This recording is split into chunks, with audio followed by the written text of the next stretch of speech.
What is the worst case of psycho overprotective parenting that you've ever seen? Around the middle of my first semester of college, I lost my phone. I noticed it was missing when I got back to my dorm. Thinking that I left it in one of my classrooms, I called it from a friend's phone. A classmate who lives off campus had found it. I took it home because he knew it was mine and was going to give it back the next Monday during class. And that was that. I would get my phone on Monday, so problem solved. Boy, was I wrong. Because he turned off the phone after that call, my mother couldn't get a hold of me. My mom, being my mom, assumed I was dead in a house after doing too many illegal substances. The lunatic took a plane and flew from Panama to D.C. just so she could make sure I was okay. Halfway across the continent just so she could ask one question. Keep in mind, my best friend and 4 other high school friends were attending the same college as me and lived in the same dorm building as me, and she had all their phone numbers. Also, to make matters worse, that was not the last time she took an 8-hour flight just to make sure I was okay. Oh, and when she dropped me off in college, she gave me a packet of rubber. You thought it was embarrassing buying rubbers for the first time? Try having your mother shove them into your pocket while she rants about not being ready to be grandmother. Keep in mind, my roommate was in the room whilst this was going on. I wouldn't say she does these things entirely out of love. She's unhealthily obsessed with me and my siblings. Until about 3 years ago, she would wake up at 4 a.m. every day to check if me and my siblings were still breathing. For almost 19 years, she would go into our rooms and put her hand in our faces just so she could feel the air coming out of her noses. Oh, but the stories don't end there. I have 22 years of issues not even therapy will ever make go away. Story 2. I once dated a girl with absolutely insane parents. Throughout middle school and high school, they refused to let her go to anything but school and choir trips. She had to argue and bargain with them for months just to be able to go to senior prom. They wouldn't let her go to junior prom. They also refused to let her get a driver's license or a car to limit her mobility. Even to this day, they refuse to let her go out. She, a 20-year-old woman, has to get permission from her super restrictive mom and dad to go out for coffee at the cafe downstairs. The worst part of all this is that she can't move out. As they have hold of her passport and where she lives, it's more or less impossible to get anything done without it. With regards to the legality of withholding her passport, I don't know for sure whether it is or not. The laws where I lived sometimes had really backwards policies. I have advised her to try to take action or escape many times, but for personal reasons, she's decided not to. I disagree entirely with her choice, but it's her choice to make, not mine. Well, now the only question going through my head is, how did they feel about you dating her? Story 3. My parents are super strict with me. I'm the youngest of 3. There's an age gap of 12 and 10 between my older siblings and I. My parents are not really strict with my older siblings as they are with me. I can understand why because my sister ran off and got married and pregnant. She's now in a cruel relationship that is very much poisonous. My brother is clinically depressed and spends his days at work or in his room. I understand the reasons why my parents want to keep a close leash on me, but sometimes I feel very suffocated. I was not allowed to go to the mall with my friends alone until I was 17 years old. I would always have to beg my parents to let me go to the school dances and school events. My brother and my sister even agree with my parents about not letting me go anywhere. I feel like this way of living has taken a toll on my life. I live in America, and I would always see my friends hanging out with each other at the mall or at a restaurant. They would post it on social media. I would always wish that it was me who was able to hang out with my friends. I would lay in bed all day and not do anything productive. Eventually, when I did start going out with friends, my mom would only let me leave for 3 hours at a time. She would start calling me and blowing not only my phone, but also my friend's phone. I was really embarrassed, so I just never went out. I developed anxiety from this, which I still suffer from. Bottom line, let your kids have some fun and just trust them that they are going to do the right thing. Story 4.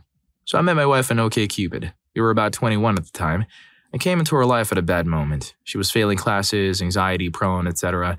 Eventually, she got asked to take a leave of absence from her school. Against my better advice, she didn't tell her parents, went back to the school to pack up her stuff and figure out what her next move was. Well, her parents found out within the next day or so, and her dad flew some odd thousand miles to get her and go back home. But this was the next thing. They cut her off from the world. She couldn't go out of the house unless it was to the schools that they enrolled her in to get her back in good standing. She dropped off the face of the earth. Her mom spent time writing to all of her friends, pretending to be her, stating that they could not be friends and that she was moving on with her life. Her mom did the same to me. Eventually, I got a hold of her and we had to talk secretly for months on end. We started dating and she graduated and we kept talking. Well, she finally moves out of her parents' house and comes to visit me some 1,000 miles away. Her parents cut her cell phone off. When she got back to her hometown, they demanded she come over. They confiscated some items of hers that I gave her and told her to never speak to me again. That doesn't work, of course. Eventually, we say whatever because they're nuts and get married. When we finally tell them, which is like a month or 2 after it happens, the mom played the victim like we didn't even give her the chance to get to know me and to like me. And I'm just like, you impersonated your daughter and told me that you wanted nothing to do with me. Your daughter told you that we would be together and you threatened to disown her. As you can see, this completely works me up. Nonetheless, now the mother refuses to speak to either of us, has manipulated the father into not speaking to his own child, and the teenaged younger sister thinks that my wife is the world's most awful person for choosing to live her life.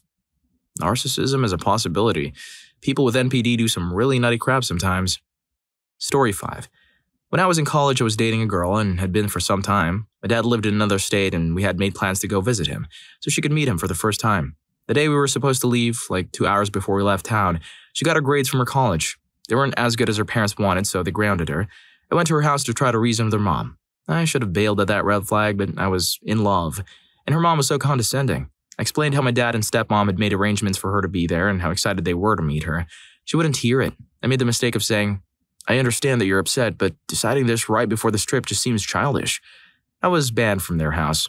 We were actually together for a long time after that, but I know they're still really overprotective and she's really dependent on them. She's 31 and the last time I talked to her, a few months back, she still lived with him. Story 6. My boss has a baby and a 4-year-old, and they are super protective. Like the 4-year-old still sleeps in their bed with them and the baby, and they haven't left either kid alone with another person ever. Sometimes he talks about how they've never been out since the kids. Like, I can relate. I have a pair myself, but we still live our lives. The 4-year-old went to preschool, so the mom went with him and sat in the class every day, and even sat on this table and played with him instead of letting him interact with peers. One time they were in the office and my boss hand-fed him food because he didn't want the kid handling the food himself since the kid had recently touched the computer. Recently he was describing their garden and how the food at the back never gets picked because we can't go back there ever because of the baby, you know? No, I have no idea. You live in a small fenced lot in the suburbs. What are you afraid of getting to your baby if you walk out to the corner of your yard? The worst part is, he's constantly telling me how tired he is and how his kids never sleep. But it's probably because they're all sleeping in the same bed, waking each other up all the time. Both of my kids were in their own room by a couple of months old, and it made life so much easier. When they're in the room with you, you notice every little noise. Story 7. When I was a TA in general chemistry lab during college, a parent emailed me after the first lab report with an annotated copy of the graded assignment, which I gave a B+. Little Johnny had never gotten a B in a class before, and I was just being unfair since it was his first semester in college. Long story short, she threatened to go to the prof. I said, "Go ahead." And they did. The professor was awesome. When kids complain about their grades, she offers them a regrade and then goes over the report with a fine-tooth comb. The B+ got changed to a C. The student was the one who ultimately asked for the regrade. Would he have asked for one if his parents didn't make a stink? Maybe, maybe not. It doesn't matter. Part of being in college is learning how to take responsibility for your actions. There's a reason professors rely on TAs for grading freshman lab assignments. Their time and attention is better spent elsewhere. Asking the professor for a personal regrade must carry downside risk. Otherwise, everyone would ask for one every time. Please feel free to question the grader on anything. That's part of their job too. Just make sure you have a solid case before requesting a formal regrade. Now, when I became a middle school teacher, I got used to parents calling me and wanting grades changed. Several years ago, I took a year off from working and went back to school. On the first day of the first semester, my calculus professor told the students that if she heard from any of their parents, she wasn't going to be happy. I saw a few of the kids in class get visibly uncomfortable and heard a few of them complaining about how they were going to drop the class after class was over. So after the next class, I asked her if that really was a thing that parents did. She told me that my generation was raised by helicopter parents and that most of us couldn't fight our own battles. After I explained to her that I was in fact 28 years old and the middle school teacher in real life, we had a nice laugh about kids today. How young do you look to be mistaken for a freshman when you're 28? Oh, and since you're halfway through our video, don't forget to hit the like button and subscribe to my channel. Story 8. I used to work in the post office of a university. You would encounter helicopter parents from time to time. I remember getting a phone call from some student's mother. She wanted to understand our procedures in detail. What happens when a student gets a package that's too big to fit in his mailbox, etc. After much discussion, I asked her, "Why do you need to know this?" Turns out she wanted to know so she could explain it to her son. I also took a phone call from another mother who listed a lot of rambling complaints about the university, most of which shouldn't have concerned me in the first place because they had nothing to do with my department. But one of their allegations was that her daughter had been exploited while working in the cafeteria. I figured this was serious, so I wrote down the details and reported it to my boss, who made some inquiries. It turns out the university had already heard the story from the mother but had not taken any action because the student herself had refused to file a complaint. Only the mother had complained. So now the mother, after having already complained and not getting satisfaction, for a good reason, had decided to repeat her complaint to the post office. I don't know for certain that the girl was scared. It could also be true that the exploitation was a fairly innocent but unwelcome flirtation, that the girl laughed it off and casually mentioned it to her mother, and the mother overreacted. The mother didn't even use the word exploited. That was my tentative interpretation while trying to err on the side of caution. As I recall, her actual words were that someone had used some obscene language with her daughter. At any rate, the daughter was legally an adult and ought to be able to decide for herself whether the incident was serious enough to warrant an official complaint. At the very least, the mother should have understood why the university chose to take no action, but she didn't. Story 9. I was friends in high school with this kid, we'll call him Zach. Zach's parents were super Christian and conservative. They never let him play video games or watch anything other than kids' shows. They also refused to let him go to the birds and the bees talk. When he was 20, he called me in the middle of the night because his girlfriend wanted pads for her period, but he had no idea what those were. If they found out he had played video games at a friend's house, they would ground him. He wasn't allowed to be out anywhere after 7, unless he was with his parents. When he was 20 and living away from his parents, they called him and demanded he stop talking to his gay friend. The end result was the most sheltered, ignorant human being I've ever met. Don't even get me started on the freaking parents themselves. They never got him vaccinated and barely went to the doctor themselves. Once they found out me and my family were Muslim, they tried their freaking best to keep me and their son separated. On a lighter note, he's 26 now and doing alright. He never talks to his parents anymore, but he still sometimes calls me or his other friends for help with stuff he was never taught. Story 10. My coworker has made her poor teen daughter terrified of the world. Coworker proudly brags about how she always told her daughter to never allow herself to be alone at any time because the world is full of creeps lurking around every corner, just waiting to abduct her. As a result, the daughter is an absolute nervous wreck at all times. The daughter calls my coworker every morning before she leaves her school bus in tears because she has to walk half a block to the bus stop by herself. Then she'll call every afternoon crying hysterically because she has to walk home from the bus by herself and let herself into the house. She's terrified of everything. Every noise is someone trying to break in. She'll call her mom freaking out about seeing a car drive down the road that she didn't recognize. I feel bad for the poor girl. Imagine being thoroughly convinced that you'll be abducted and violated and ended at any second every day. So sad. And to add, CPS will do nothing to help this kid. She's not being hit, she's not being violated, and she's not being neglected. They will not do anything. The only thing a call to CPS would do in this case is turn her mother's paranoia up to 11. If I thought it would actually help, I would call. I'm not a monster. I don't need to feel guilty or blame myself over choosing not to make this girl's life even more of a nightmare than it already is. CPS is not the all-powerful, fix-everything after one-tip institution y'all seem to think it is. The mistreatment or neglect needs to be obvious, provable, and extreme in order for them to intervene in any meaningful way. And the older the child is, the less likely they are to get help at all. CPS is designed to keep families together. Ask any social worker how they feel about CPS, and I guarantee you they will have dozens of stories about how unhelpful CPS actually is. I refuse to give her mother the push she needs to lock that poor child in the house until she's of legal age, like some kind of actually afraid of the world Mother Gothel. Story 11. My boyfriend and I were on a cruise, which stopped at multiple islands. We were in St. Kitts hanging out on the beach when they had a little open bar to get food and drinks. When we first got on the beach, we went early so we could get chairs. After 20 minutes, an older couple with a few little kids, all girls, insisted we had taken their chairs that they had previously reserved. But they had no tags on the chairs, so they walked a ways down the beach.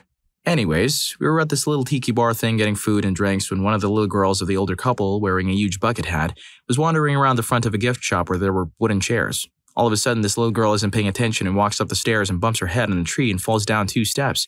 We saw the whole time, and she barely bumped her head, but as a child, it probably would have cried too. The mother ran over to the little girl, screaming, Oh my God, are you all right? What happened to you? What happened? Oh my God. Totally made the situation worse, and the little girl started screaming even more. When the dad turns to us and asks if we saw anything, we just said she bumped her head and fell. No big deal. The dad literally rolled his eyes and told his wife to calm the heck down. Story 12. My father used to be a gymnastics coach and judge. One of the few people in my state that was a level 3 in both men's and women's gymnastics. What that means is that he could coach and judge regional, state and national comps, but not international ones. At one of the regional comps my father was judging at, he was approached by one of the parents of the gymnast asking for her child to get at least a 9.3 to stay in her club's elite team. Her child was averaging a 9.0 across the comp. My father reported it to the head judge, and it wasn't the first time she had been warned to not approach the judges during the comp. When the session ended, the head judge called in all the judges and told them that if the woman approached them again, to send her directly to the head judge. An hour into the next session, she approached another judge in the same table as my father and the head judge. She was ejected from the comp and her child was disqualified. When parents agree to enter kids into comps, they have a page of rules they have to agree to. One of them is not to approach judges until after the awards are presented. If they do, their child may be disqualified. Story 13. My dad would lock me in the house like it's a prison. He never let me play outside with the other kids. The only time I go outside is when I went to school, and even then, he wouldn't let me participate in extracurricular activities. He would always hang around the school. I was such a depressed, lonely child. I had a 9:30 p.m. curfew until I was 20. The only friend I had was my dog. I loved that dog so much, but my dad ended him in a drunken, fueled rage. He then hid him somewhere in the woods where no one would find it. He justified his actions by saying the dog was being violent and aggressive because it's in the nature of all pit bulls. That's BS. My dog was the sweetest, most loving dog ever. He loves everyone and everything. I think he did it because he knew that the dog made me happy. On a positive note, my father is currently in prison for 35 years for many things. My mom was too afraid to say or do anything. She got so traumatized and depressed she stopped caring about anything, including her son. She's still emotionally scarred just like me, but we're slowly but surely recovering. Damn, that's a lot to take in. Hopefully you have way more reasons to smile in your life now, man. I hope you enjoyed the video. And if you made it this far, I'm sure you'll also enjoy Parents of Psychopaths. What did your kid do for you to disown them? Story 5 was insane. See you in that video.